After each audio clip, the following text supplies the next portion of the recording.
Bonjour. Aimez-vous le poisson et les fruits de mer? Oui. J'espère que oui, parce qu'ils sont tout simplement délicieux. Mais vous êtes-vous déjà demandé de quoi se nourrissent les crevettes, les poissons et les autres produits de la mer? Eh bien, ils se nourrissent de phytoplancton. C'est quoi le phytoplancton, me direz-vous? Le phytoplancton désigne l'ensemble des organismes végétaux, généralement de taille microscopique, qui flottent librement dans l'eau. Le phytoplancton est à la base de la chaîne alimentaire aquatique. En d'autres termes, il détermine la croissance de tous les organismes aquatiques, des crevettes jusqu'aux mammifères comme les bélugas. Mais son rôle clé ne s'arrête pas là. Saviez-vous qu'il produit également la moitié de l'oxygène que nous respirons? Mais comment des organismes microscopiques arrivent-ils à faire cela, allez-vous me demander? Eh bien, c'est tout simplement par photosynthèse, c'est-à-dire la fixation du gaz carbonique en présence de l'eau, de la lumière et des sels minéraux pour produire la matière organique et l'oxygène. En fixant le gaz carbonique, qui est un puissant gaz à effet de serre, c'est-à-dire qu'il contribue au réchauffement climatique, le phytoplancton joue ainsi un rôle essentiel dans le rétrocontrôle du climat.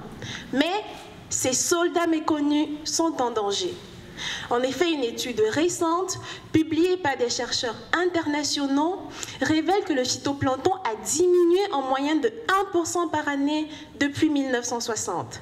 Cette baisse est principalement due au réchauffement climatique qui augmente la température de surface des océans, ce qui limite la disponibilité des sels minéraux pour le phytoplancton. C'est à ce niveau qu'intervient mon projet de doctorat. Je m'intéresse entre autres aux facteurs environnementaux qui pourraient expliquer la variabilité de la dynamique du phytoplancton dans l'Arctique canadien et plus précisément au Labrador. Pourquoi l'Arctique, allez-vous me demander? Tout simplement parce que c'est la région la plus touchée par le réchauffement climatique. De plus, l'Arctique représente près de 40% de la superficie totale du Canada. Comment avons-nous procédé pour cette étude? Pendant l'été et l'automne, nous avons effectué différentes mesures de la lumière solaire, de la température et de la salinité de l'eau, de la concentration des sels minéraux, ainsi que de l'abondance et de la production du phytoplancton. Nos résultats révèlent que le phytoplancton du Labrador est principalement contrôlé par la quantité de lumière, la température de l'eau, ainsi que la disponibilité des sels minéraux.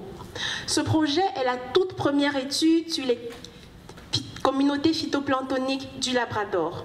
Et nos résultats permettent ainsi de pallier le déficit actuel de données sur ces organismes clés sans lesquels nous ne serions pas ici aujourd'hui. Je vous remercie de votre attention.